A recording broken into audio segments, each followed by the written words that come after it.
Cuando recibí la llamada del notario diciéndome que mi casa de campo había sido vendida sin mi conocimiento, sentí que el piso desaparecía bajo mis pies. Mi propia hija había falsificado mi firma y vendido la propiedad que me había costado 30 años construir. Ella pensó que había ganado, que el papel de la venta era su triunfo definitivo. Pero lo que ella no sabía, lo que nadie, excepto yo y mi abogado, sabíamos, era que ese contrato contenía una cláusula secreta que convertiría su victoria en mi redención. Esta es mi historia, y te prometo que cuando escuches cómo terminó todo, entenderás que la justicia a veces llega de las formas más inesperadas. Antes de continuar, necesito que hagas algo por mí. Suscríbete a este canal y activa la campanita porque historias como esta necesitan ser escuchadas. Y déjame un comentario diciéndome de qué país estás viendo este video. Quiero saber dónde están las personas que entienden que la traición familiar duele más que cualquier otra cosa. Ahora sí, déjame contarte mi historia desde el principio. Mi nombre es Elena, tengo 62 años y durante toda mi vida he sido arquitecta, no de las que diseñan rascacielos en ciudades grandes, sino de las que crean hogares con alma, espacios donde las familias construyen recuerdos. Hace 35 años, cuando apenas tenía 27 y acababa de graduarme, compré un terreno en lo que entonces era campo rural a 2 horas de la ciudad. Era un lote de 5 hectáreas con árboles frutales, un arroyo pequeño y una vista espectacular de las montañas. Todos me dijeron que estaba loca, que había desperdiciado mis ahorros en un terreno que no valía nada. Pero yo vi algo que otros no vieron: potencial. Durante los siguientes 10 años trabajé incansablemente diseñando y construyendo mi casa de campo perfecta. Una casa de 2 pisos con amplios ventanales, terrazas de madera, jardines cuidadosamente planeados. Invertí cada centavo que ganaba en ese proyecto. No era solo una casa, era mi obra maestra, mi retiro soñado, mi legado para mi hija única, Valeria. Pero Valeria nunca valoró ese lugar como yo.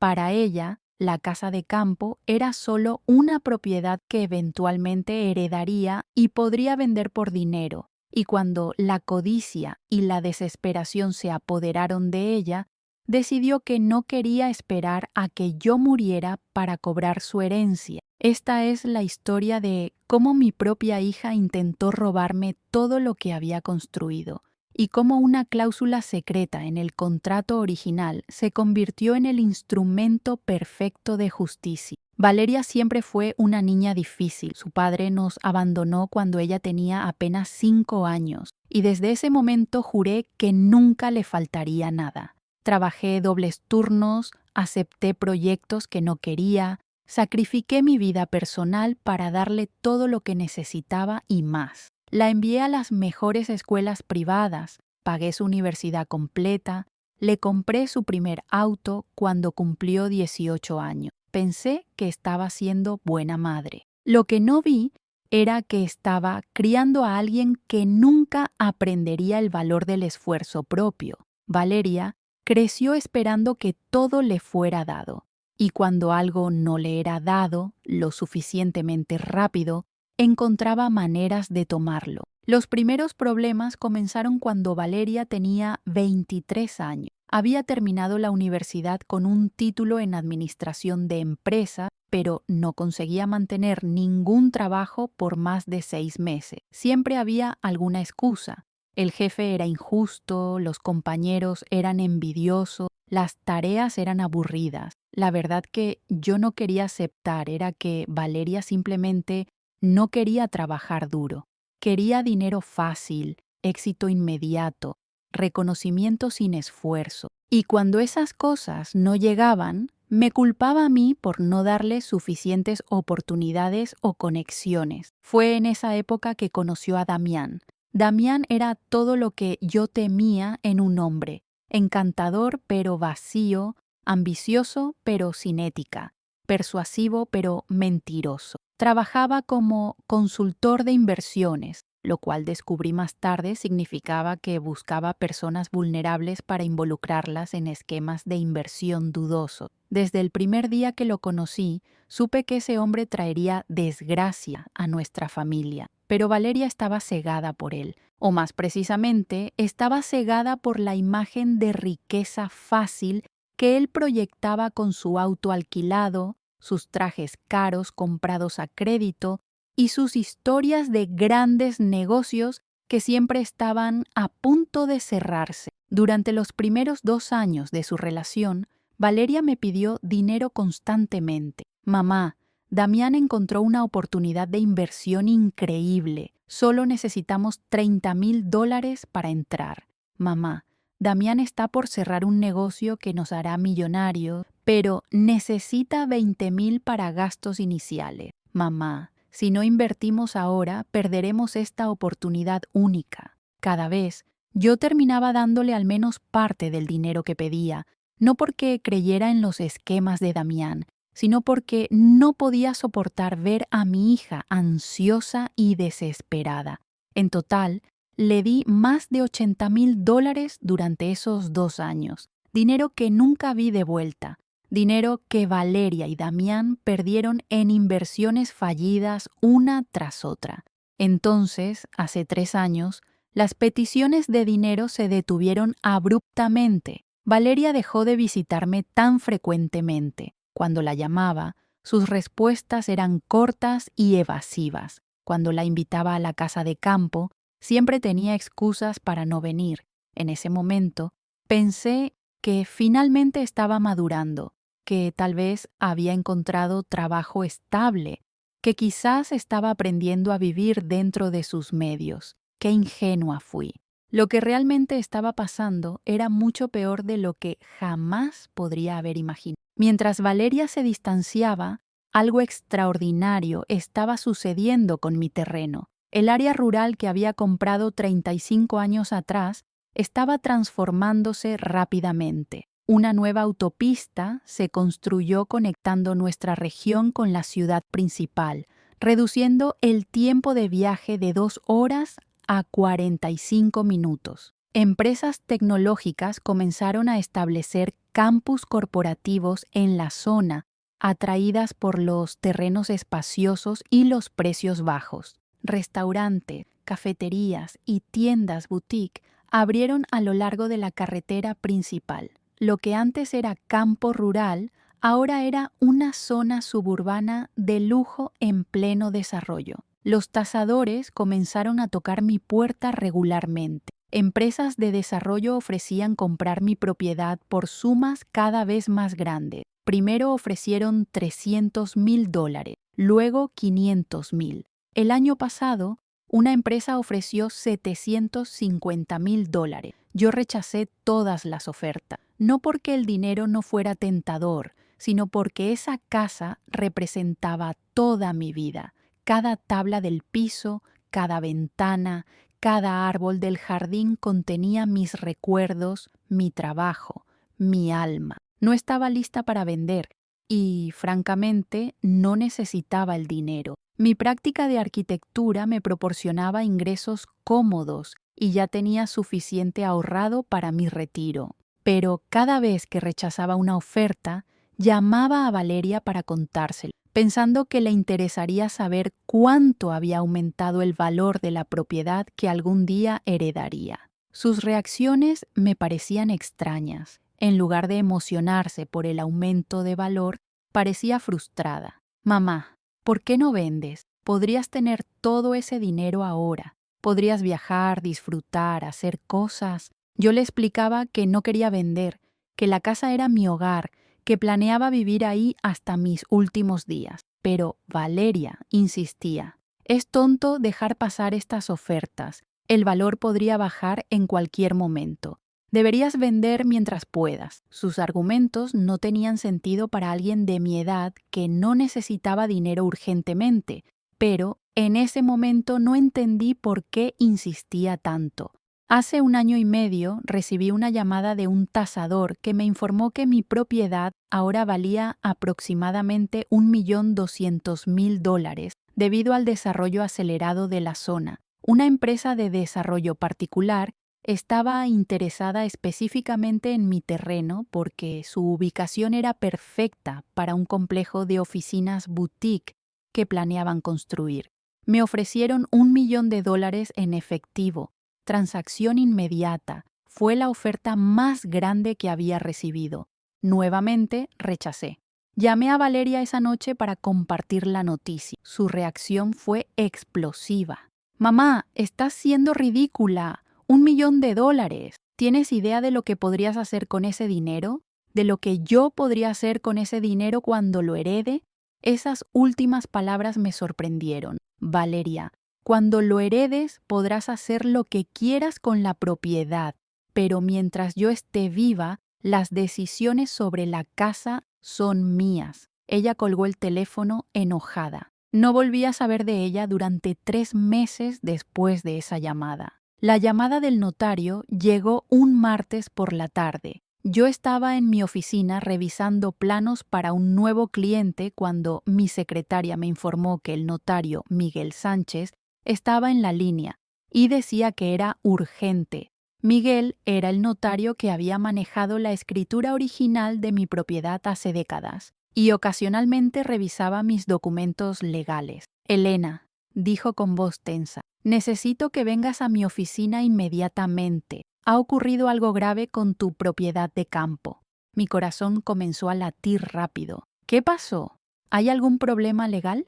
Miguel hizo una pausa larga. Tu propiedad fue vendida hace 2 semanas. La escritura fue transferida y registrada oficialmente. El dinero ya fue depositado y retirado de la cuenta del vendedor.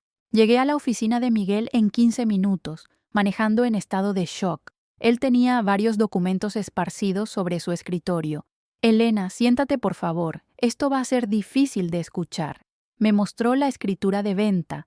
La propiedad había sido vendida a Desarrollos Cumbre S.A. por $800.000. La fecha de la transacción era de hace exactamente 17 días. Y allí, en la línea del vendedor, estaba una firma que supuestamente era mía. Yo no firmé esto, dije con voz temblorosa. Miguel, yo nunca firmaría esto. Alguien falsificó mi firma. Miguel asintió gravemente. Lo sé. Por eso te llamé inmediatamente cuando el registro llegó a mi escritorio hoy para revisión de rutina. Esta firma es claramente una falsificación, pero es una falsificación muy buena, hecha por alguien que conoce tu firma real. ¿Quién presentó estos documentos? Pregunté tratando de mantener la compostura. Miguel buscó entre los papeles. Según los registros, los documentos fueron presentados por un abogado llamado Ricardo Fuentes, en nombre de la vendedora, Elena Martínez. O sea, tú. Fuentes alegó tener poder notarial completo para actuar en tu nombre. Y aquí está el documento de poder notarial que presentó. Me mostró otro papel. Era un poder notarial con fecha de 6 meses atrás, otorgándole autoridad completa a Ricardo Fuentes para vender mi propiedad en mi nombre. La firma en ese documento también era una falsificación de mi firma. Yo nunca conocí a ningún Ricardo Fuentes, dije sintiendo rabia creciente. Nunca otorgué ningún poder notarial, esto es fraude completo. Miguel se reclinó en su silla con expresión sombría. Elena, hay algo más que necesitas saber. Cuando revisé los registros de la transacción encontré el nombre de la cuenta bancaria donde se depositaron los $800.000 de la venta. La cuenta está a nombre de Valeria Martínez. El mundo se detuvo. Mi propia hija, mi única hija, la niña que había criado, a quien había dado todo, por quien había sacrificado toda mi vida, me había robado, había falsificado mi firma, había contratado a un abogado corrupto, había vendido mi propiedad, mi hogar, mi obra de vida, y se había embolsado $800.000. No puede ser, susurré, aunque sabía que era verdad. Todas las señales habían estado ahí. Su distanciamiento, su frustración cuando yo rechazaba ofertas, su insistencia en que vendiera. No estaba preocupada por mi bienestar, estaba preparando su golpe. Hay más, continuó Miguel con voz cuidadosa. Revisé también los movimientos de esa cuenta. Los $800,000 fueron depositados hace 17 días. En los siguientes 5 días, casi todo el dinero fue retirado en múltiples transacciones grandes, pagos a acreedores diversos, transferencias a cuentas en el extranjero, compras de activos. Queda menos de $50,000 en la cuenta. Valeria había gastado casi todo el dinero en apenas 2 semanas. Miguel, le dije con una calma que no sentía, necesito que hagas algo por mí. Necesito que revises el contrato original de compra de esa propiedad. El contrato que firmé hace 35 años cuando compré el terreno. Hay una cláusula específica que incluí por recomendación de mi abogado de ese entonces. Una cláusula que muy pocas personas conocen. Miguel me miró confundido. ¿Qué tipo de cláusula? Sonreí por primera vez desde que había llegado a su oficina. Una cláusula de reversión automática. Y si está redactada como la recuerdo, Valeria acaba de cometer el error más costoso de su vida. Miguel pasó las siguientes 2 horas buscando en los archivos antiguos hasta que finalmente encontró el contrato original de compra del terreno fechado 35 años atrás. Lo extendió sobre su escritorio y comenzamos a leer juntos. Allí, en la página 7 del contrato de 22 páginas, estaba la cláusula que yo recordaba.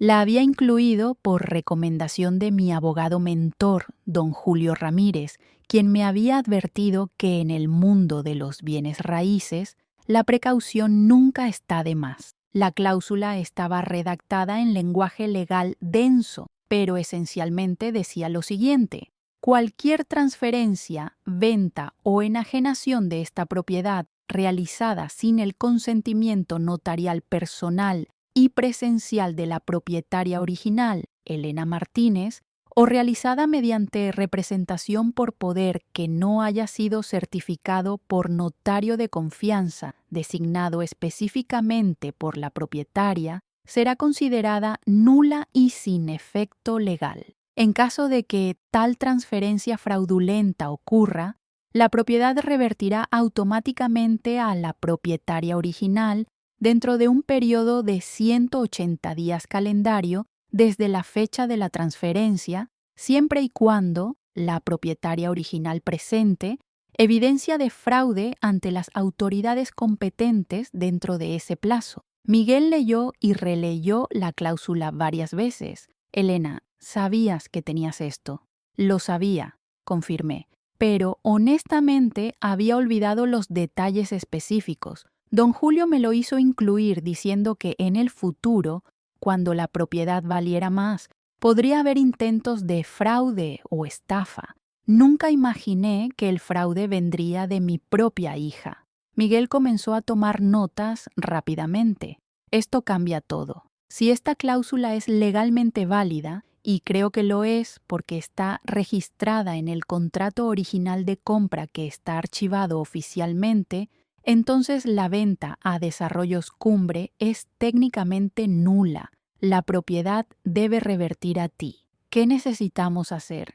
Pregunté sintiendo esperanza por primera vez. Primero, necesitamos presentar una denuncia formal de fraude ante la policía. Esto establecerá el registro oficial de que la venta fue realizada mediante falsificación y sin tu consentimiento. Segundo, necesitamos notificar inmediatamente a Desarrollos Cumbre sobre la cláusula de reversión y el fraude. Ellos tienen derecho a saber que compraron una propiedad mediante una transacción fraudulenta. Tercero, necesitamos presentar una demanda civil contra Valeria por fraude, falsificación y apropiación indebida. Y cuarto, necesitamos congelar cualquier activo restante en su cuenta antes de que desaparezca todo el dinero. Miguel hizo una pausa. Pero Elena, necesitas entender algo. Desarrollos Cumbre pagó $800,000 de buena fe. Ellos no sabían del fraude. Cuando la propiedad revierta a ti, van a querer recuperar su dinero. Y ese dinero salió de la cuenta de Valeria, quien ahora aparentemente ya lo gastó casi todo. ¿Qué significa eso? Pregunté aunque ya sabía la respuesta. Significa que Desarrollos Cumbre demandará a Valeria por los $800,000 más daños, intereses y costos legales. Ella no tiene ese dinero. No tiene activos significativos. Va a quedar financieramente arruinada por el resto de su vida. Sus salarios futuros serán embargados. Nunca podrá comprar una casa, un auto nuevo, nada. Y además, dependiendo de cómo proceda la fiscalía, podría enfrentar cargos criminales de fraude que llevan sentencias de prisión de 5 a 15 años. La magnitud de lo que Valeria había hecho y las consecuencias que enfrentaría me golpeó como un tsunami. Mi hija, mi única hija, había destruido su propia vida por codicia. Durante las siguientes 2 semanas, la investigación reveló detalles que me rompieron el corazón. La policía arrestó a Ricardo Fuentes, el abogado que había presentado los documentos fraudulentos. Bajo interrogatorio, Fuentes confesó todo. Valeria lo había contactado hace 8 meses con una propuesta. Ella necesitaba vender una propiedad que técnicamente pertenecía a su madre, pero que moralmente ya era suya porque la iba a heredar de todas formas. Fuentes, quien resulta que tenía su licencia legal suspendida por conducta no ética previa, aceptó ayudarla por una comisión de $50,000. Valeria le proporcionó copias de mi firma de documentos viejos y Fuentes practicó falsificarla hasta perfeccionarla. Lo que me impactó más fue descubrir el motivo detrás de todo. No fue solo codicia general. Valeria y Damián habían invertido fuertemente en un esquema de criptomonedas que resultó ser completamente fraudulento. Perdieron $200,000, dinero que habían obtenido mediante préstamos de usureros peligrosos. Esos usureros estaban exigiendo el pago inmediato con intereses exorbitantes, amenazando con violencia física. Valeria entró en pánico. Damián, siendo el manipulador que es, la convenció de que la única solución era adelantar su herencia vendiendo mi casa de campo. Tu madre es vieja, supuestamente le dijo Damián según el testimonio de Fuentes. Va a morir en unos años de todos modos y la casa será tuya. ¿Por qué esperar y arriesgar tu vida ahora cuando puedes tomar lo que ya es técnicamente tuyo? La investigación también reveló que Valeria había gastado el dinero exactamente como Miguel había sospechado. De los $800,000, $200,000 fueron directo a pagar a los usureros. $100,000 fueron a Fuentes por sus servicios ilegales. $150,000 fueron transferidos a una cuenta en las Islas Caimán a nombre de Damián, supuestamente para invertir en un negocio seguro. Otros $200,000 se gastaron en un apartamento de lujo que compraron a nombre de Damián para esconder el activo de posibles reclamos legales, y los restantes $150,000 se desvanecieron en gastos extravagantes, autos alquilados, viajes, ropa, restaurantes caros, todo en un frenesí de gasto de apenas 2 semanas. Cuando finalmente confronté a Valeria, fue uno de los momentos más dolorosos de mi vida. Ella estaba bajo custodia policial, pero me permitieron visitarla. La encontré en la sala de entrevistas con ropa de prisión naranja, sin maquillaje, su cabello despeinado. Ya no lucía como la joven profesional arrogante que conocía. Lucía aterrorizada. «¡Mamá!», comenzó a llorar inmediatamente cuando me vio. «Lo siento mucho. No quería hacerlo. Damián me convenció. Los usureros iban a matarnos. No tuve opción». La miré sin emoción. «Siempre tuviste opción, Valeria. Podías haberme pedido ayuda. Podías haber ido a la policía sobre los usureros. Podías haber declarado bancarrota. Tenías cientos de opciones, pero elegiste traicionarme de la manera más cruel posible. Iba a devolvértelo todo, insistió desesperada. Damián dijo que la inversión en Islas Caimán duplicaría el dinero en 6 meses y yo te iba a devolver la casa. Te lo juro. Valeria, le dije con voz calmada pero firme. ¿Sabes lo que va a pasar ahora? Ella negó con la cabeza, temblando. La venta de la casa es nula debido a una cláusula en mi contrato original. La propiedad va a revertir a mí. Pero Desarrollos Cumbre pagó $800,000 de buena fe. Ellos van a demandarte por ese dinero completo más daños. Tú no tienes ese dinero. Lo gastaste todo. Vas a estar en deuda por el resto de tu vida. Tus salarios serán embargados. Nunca tendrás crédito. Nunca poseerás nada. Y además estás enfrentando cargos criminales de fraude que podrían llevarte a prisión por 10 años. Valeria se derrumbó completamente, su cuerpo sacudido por sollozos. Mamá, ayúdame. Por favor, eres mi madre. No puedes dejar que me destruyan así.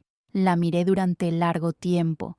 Debiste pensar en eso antes de falsificar mi firma y robar mi casa. Me levanté para irme. Mamá, espera. ¿Qué va a pasar conmigo? Me di vuelta en la puerta. Va a pasar lo que siempre pasa cuando la codicia supera la conciencia. Vas a pagar el precio de tus decisiones. Y esta vez no voy a salvarte. Salí de esa sala sabiendo que probablemente nunca volvería a ver a mi hija como hombre libre. El proceso legal de reversión de la propiedad tomó 4 meses. Durante ese tiempo ocurrieron varias cosas simultáneamente. Primero, la Fiscalía presentó cargos criminales formales contra Valeria por fraude agravado, falsificación de documentos y conspiración. Ricardo Fuentes, el abogado corrupto, también enfrentó cargos similares, más cargos adicionales por ejercer sin licencia válida.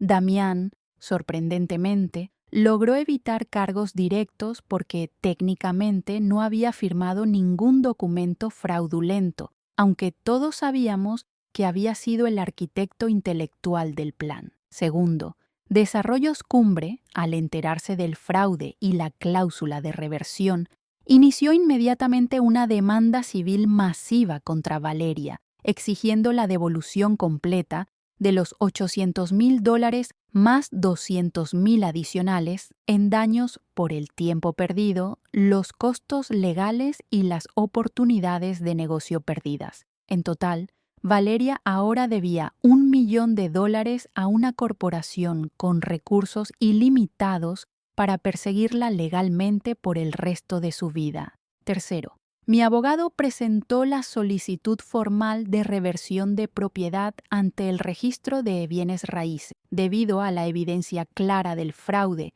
y la cláusula de reversión en el contrato original, el juez aprobó la reversión en tiempo récord. La propiedad oficialmente volvió a mi nombre 120 días después de la venta fraudulenta. Cuando recibí la nueva escritura con mi nombre restaurado, lloré. No de felicidad exactamente, porque toda la situación era devastadora, pero de alivio de que mi hogar, mi obra de vida, estaba nuevamente bajo mi control. Cuarto, Desarrollos Cumbre, ahora sin la propiedad por la que habían pagado, intensificaron su persecución legal de Valeria. Embargaron la cuenta bancaria con los $50,000 restantes. Pusieron un gravamen sobre cualquier activo futuro que ella pudiera adquirir. Contrataron investigadores para rastrear el dinero que había sido transferido a las Islas Caimán bajo el nombre de Damián. Lo que descubrieron esos investigadores fue revelador. Damián había cerrado la cuenta de Islas Caimán y transferido el dinero a otra cuenta en Suiza. Luego había desaparecido completamente, dejando a Valeria sola para enfrentar todas las consecuencias legales. El apartamento de lujo que habían comprado a su nombre también fue embargado por Desarrollos Cumbre como parte de su demanda. Valeria perdió literalmente todo: su apartamento, su auto, sus ahorros. Todo fue tomado para pagar la deuda que nunca podría pagar completamente. Y Damián, el hombre por quien había arriesgado todo, Había huido con el dinero robado sin mirar atrás. Fue entonces que Valeria finalmente pareció entender la magnitud de lo que había perdido. No solo perdió dinero o propiedades, perdió su integridad, su libertad, su futuro y perdió a su madre. Durante los meses siguientes, Valeria intentó contactarme múltiples veces. Cartas desde la cárcel donde esperaba juicio, llamadas telefónicas que yo no contestaba, mensajes a través de conocidos mutuos suplicando perdón. Su abogado defensor incluso me contactó preguntando si yo estaría dispuesta a declarar a su favor como factor de mitigación en la sentencia. Su madre, perdonándola públicamente, podría reducir la sentencia de 10 años a quizás 5 años, me explicó el abogado. Ella cometió un error terrible, pero es joven.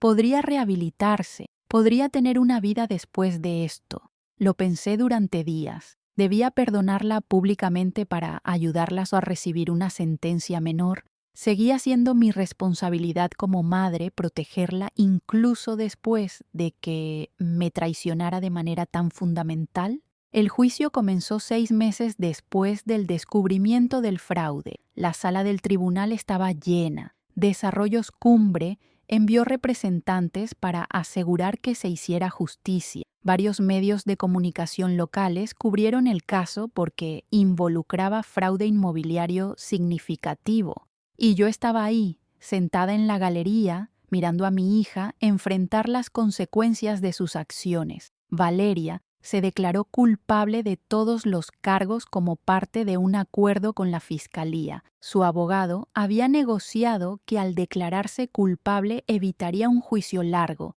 y podría recibir una sentencia reducida. La fiscalía recomendó 8 años de prisión. La defensa argumentó por 3 años seguidos de libertad condicional extendida. Durante la audiencia de sentencia, varias personas testificaron. Ricardo Fuentes, quien ya había sido sentenciado a 12 años por su papel en múltiples fraudes, testificó que Valeria había sido la iniciadora del plan, no simplemente una víctima de Damián. Ella vino a mí con el plan completo ya diseñado, declaró Fuentes. Sabía exactamente lo que quería hacer, solo necesitaba ayuda técnica para ejecutarlo. Representantes de Desarrollos Cumbre testificaron sobre el daño financiero y el impacto en sus operaciones comerciales. Perdimos no solo $800,000, explicó el CFO de la empresa.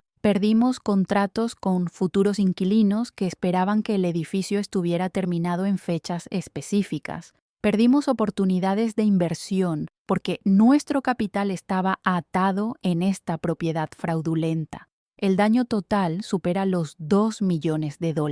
Entonces, llegó el momento que había estado temiendo. El juez me llamó al estrado para testificar sobre el impacto de la víctima. Me senté en la silla del testigo mirando a mi hija, quien no podía hacer contacto visual conmigo. Señora Martín, comenzó el juez con voz gentil, ¿puede contarnos cómo este crimen la afectó personalmente? Respiré profundo. Su señoría, mi hija no solo robó mi propiedad, robó 35 años de mi vida. Esa casa de campo representa cada sacrificio que hice, cada hora extra que trabajé, cada sueño que tuve para mi retiro.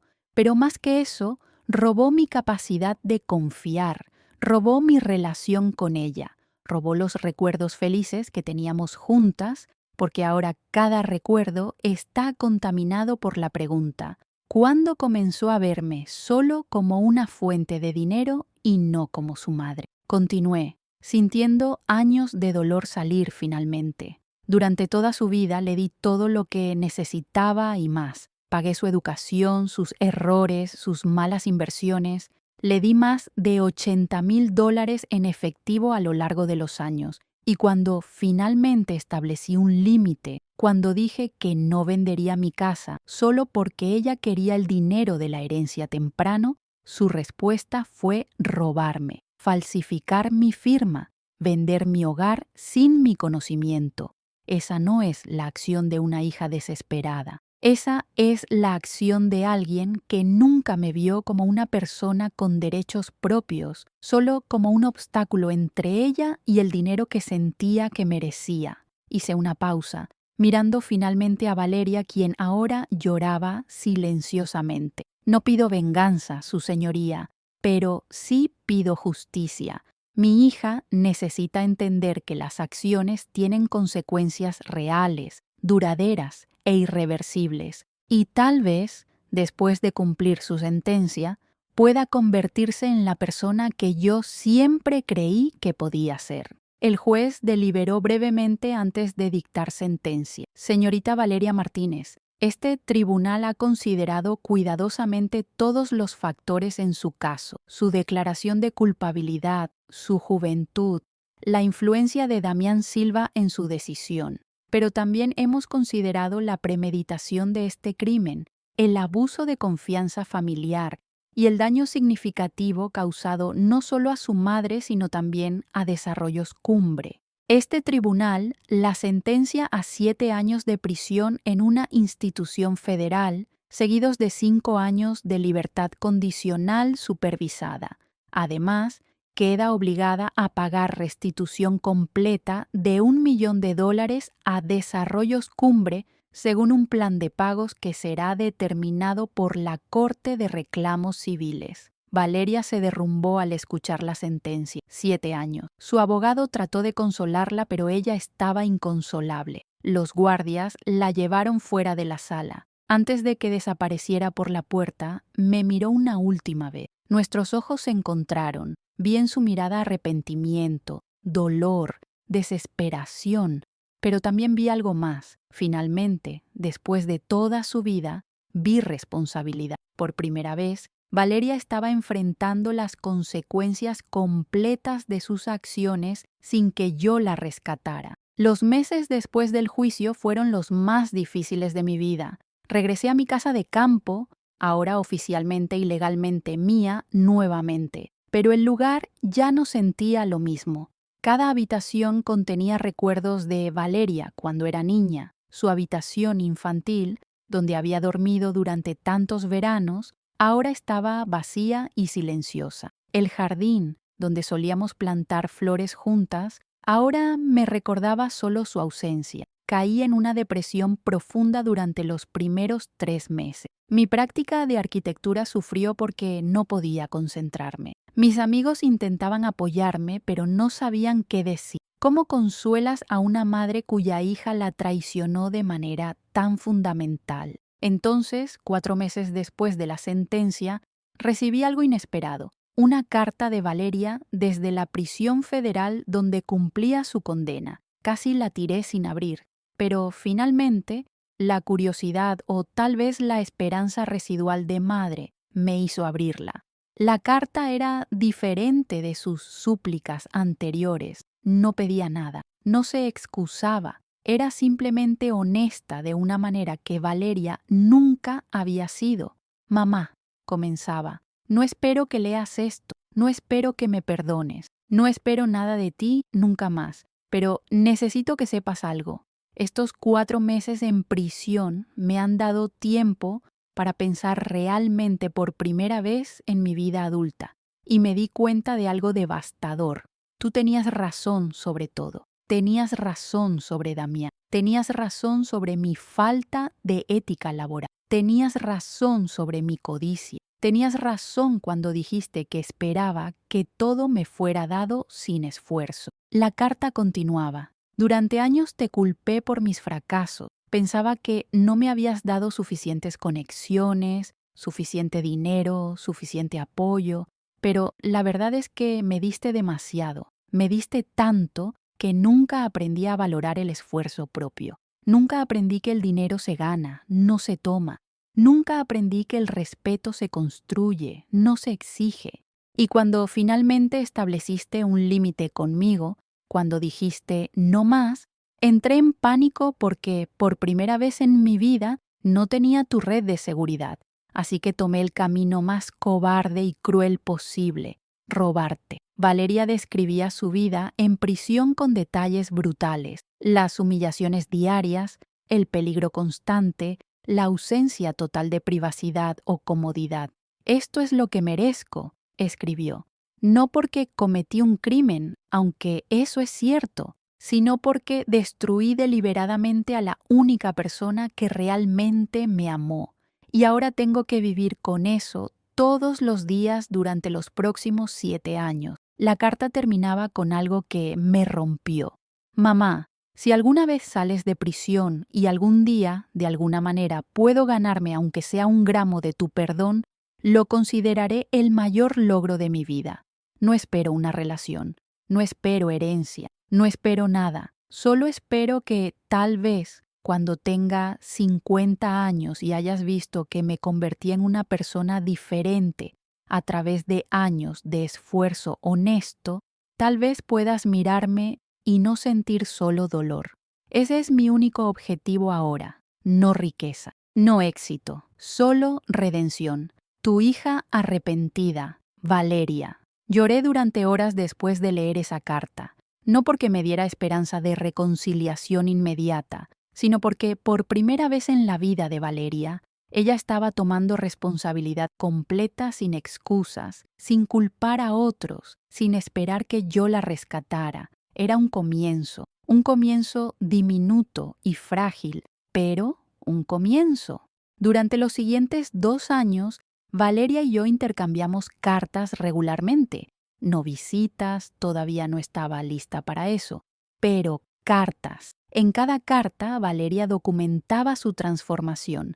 Me contó cómo había comenzado a trabajar en la biblioteca de la prisión, ganando 60 centavos por hora, que ahorraba meticulosamente. Me contó sobre las clases de educación que tomaba, incluyendo un programa de contabilidad certificada que ofrecía la prisión. Irónico, escribió, que esté aprendiendo sobre manejo honesto de dinero en prisión después de haber robado casi $1.000.000. Pero tal vez ese es exactamente el lugar donde necesitaba estar para aprenderlo. También me habló sobre su trabajo voluntario en el programa de mentoría de la prisión, donde ayudaba a reclusas más jóvenes a evitar los errores que ella había cometido. Hay una chica aquí de 23 años, escribió en una carta.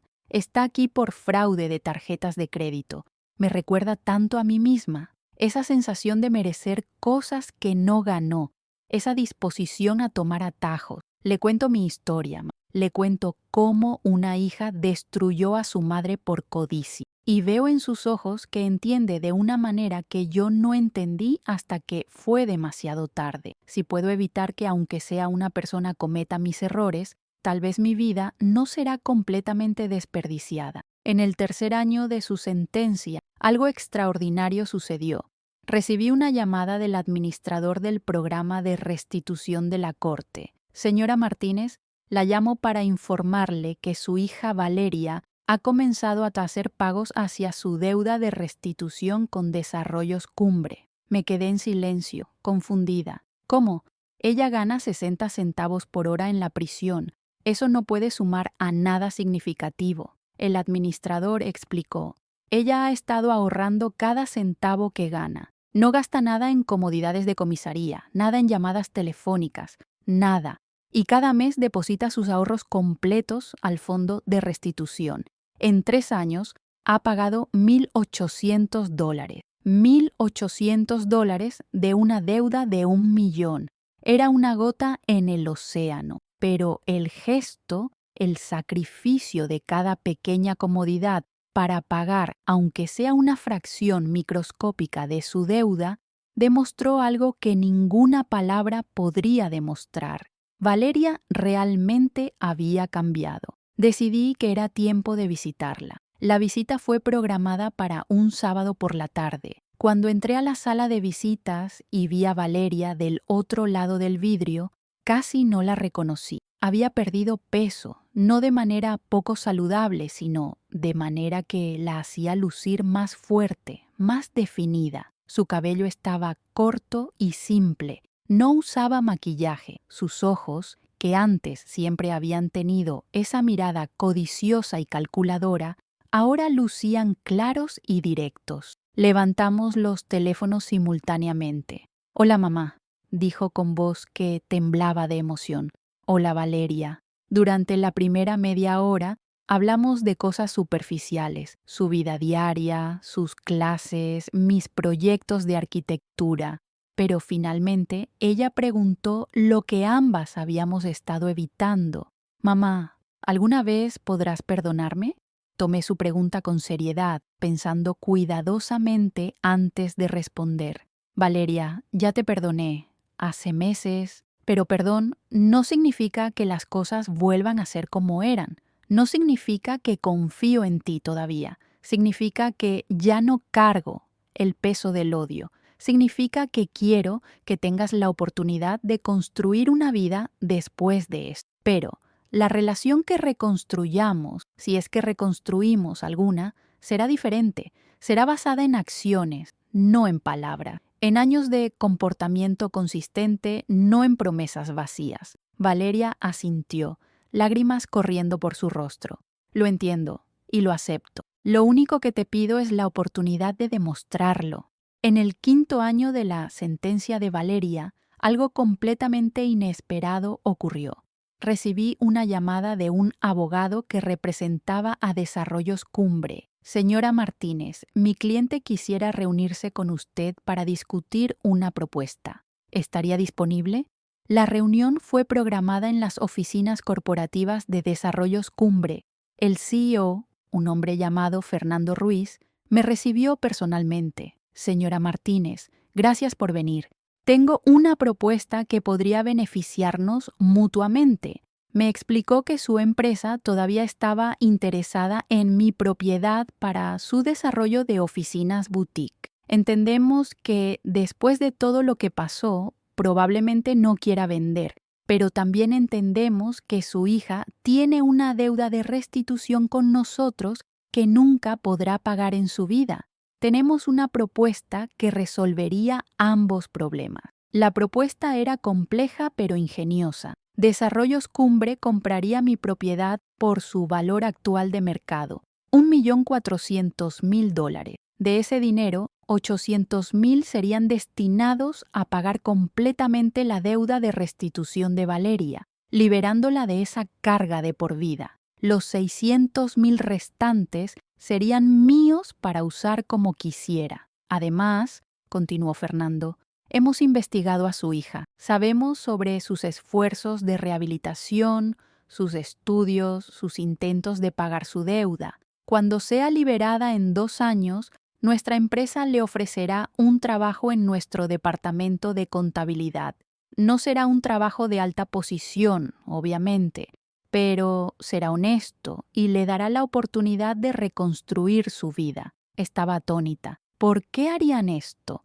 Ella los defraudó por $800.000. Fernando sonrió. Porque en los negocios, a veces la mejor inversión no es en propiedades, sino en personas. Su hija cometió un error terrible, pero está pagando por él de maneras que pocas personas lo harían. Eso demuestra carácter distorsionado por codicia en el pasado, pero carácter que está siendo reformado. Queremos invertir en eso. Pasé semanas considerando la propuesta. Por un lado, vender la casa significaba dejar ir mi obra de vida, el lugar que representaba todo por lo que había trabajado. Por otro lado, significaba liberar a Valeria de una deuda imposible y darle una oportunidad real de comenzar de nuevo. Finalmente, tomé mi decisión. Acepté la propuesta con una modificación. De los $600.000 que me correspondían, $200.000 serían colocados en un fideicomiso para Valeria, accesible solo después de que mantuviera empleo honesto por 5 años consecutivos después de su liberación. Era mi manera de darle incentivo y apoyo sin simplemente regalarle dinero. Fernando aceptó la modificación inmediatamente. Cuando le conté a Valeria sobre la propuesta durante una visita, su reacción me sorprendió completamente. En lugar de alegrarse, comenzó a llorar. Mamá, no puedo aceptar esto. No puedo dejar que vendas tu casa de campo por mí. No después de lo que hice. Valeria, le dije firmemente, no lo estoy haciendo por ti. Lo estoy haciendo por mí.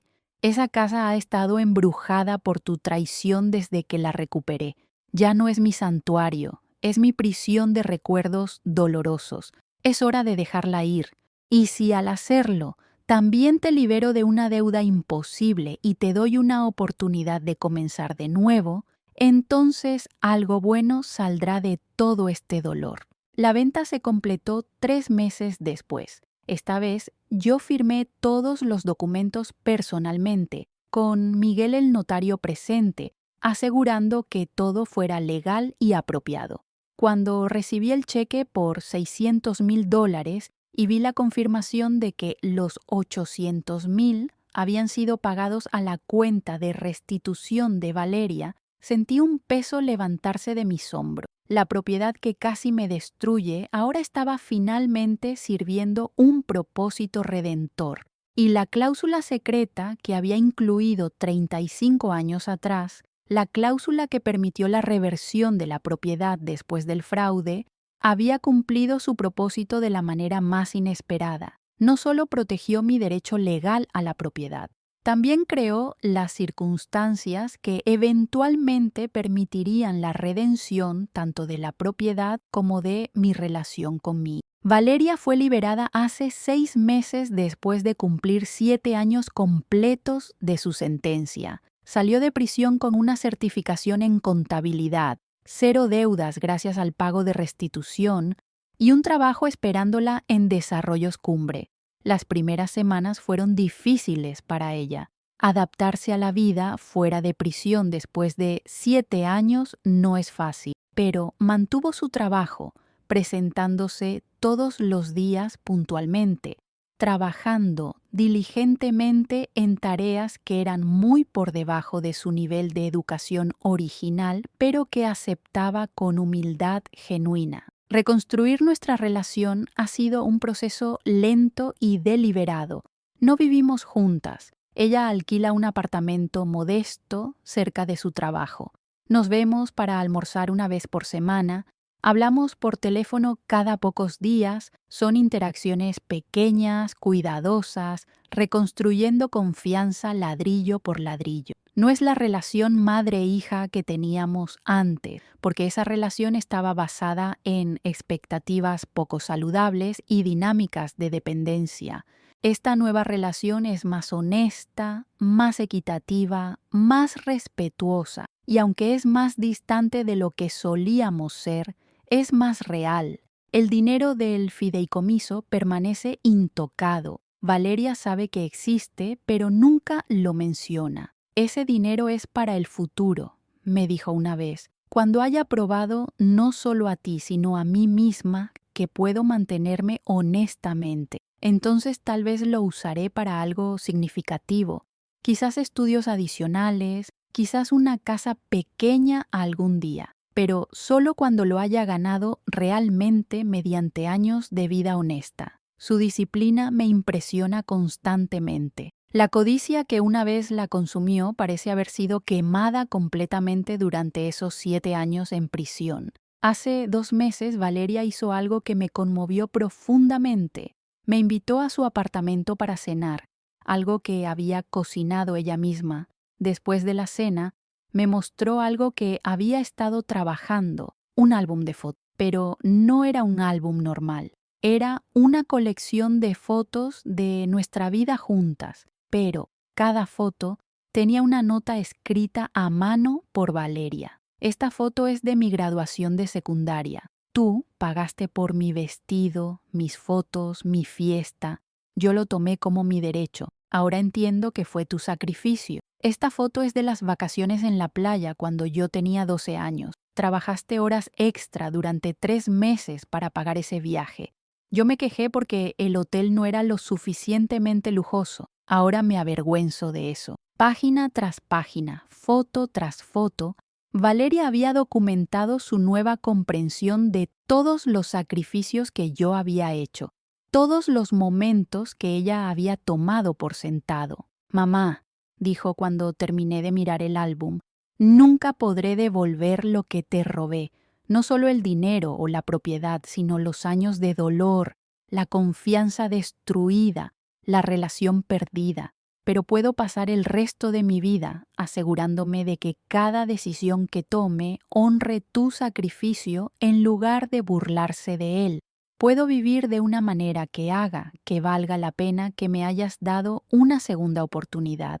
Y puedo criar a mis propios hijos algún día, si soy bendecida con esa oportunidad, de una manera que les enseñe gratitud en lugar de sentido de merecimiento. Lágrimas corrían por mi rostro mientras la abrazaba por primera vez en años. La historia del papel que ella creyó su triunfo se ha convertido en una lección que ambas compartimos ahora con otros. Valeria ocasionalmente habla en programas de rehabilitación de prisiones, contando su historia completa sin omitir ningún detalle vergonzoso. Yo hablo en grupos de apoyo para padres de hijos adultos difíciles, compartiendo tanto mis errores como mis aciertos. Juntas, contamos la historia de cómo una cláusula secreta de 35 años se convirtió en el instrumento no solo de justicia legal, sino de redención personal. El verdadero triunfo no fue recuperar mi propiedad. El verdadero triunfo fue recuperar a mi hija, no como la persona codiciosa y manipuladora que había sido, sino como la mujer humilde, trabajadora y genuinamente arrepentida en la que se había convertido. La cláusula de reversión protegió mis derechos legales, pero fue la voluntad de Valeria de enfrentar las consecuencias completas de sus acciones, de pasar 7 años reconstruyéndose desde cero, de sacrificar cada comodidad para pagar aunque sea una fracción de su deuda, lo que verdaderamente nos redimió a ambas. A todos los que escuchan esta historia les digo, la codicia destruye todo lo que toca, pero el arrepentimiento genuino, acompañado de años de acción consistente, puede reconstruir incluso lo que parecía irreparablemente roto. El papel que Valeria firmó pensando que era su victoria se convirtió en su destrucción, pero también se convirtió eventualmente en el camino hacia su redención y la sanación de nuestra relación. La justicia llegó, pero no solo en forma de sentencia de prisión. Llegó en forma de transformación, de humildad aprendida dolorosamente y de una segunda oportunidad ganada con años de esfuerzo honesto. Esa es la verdadera historia de cómo una cláusula secreta salvó no solo mi propiedad, sino nuestras almas.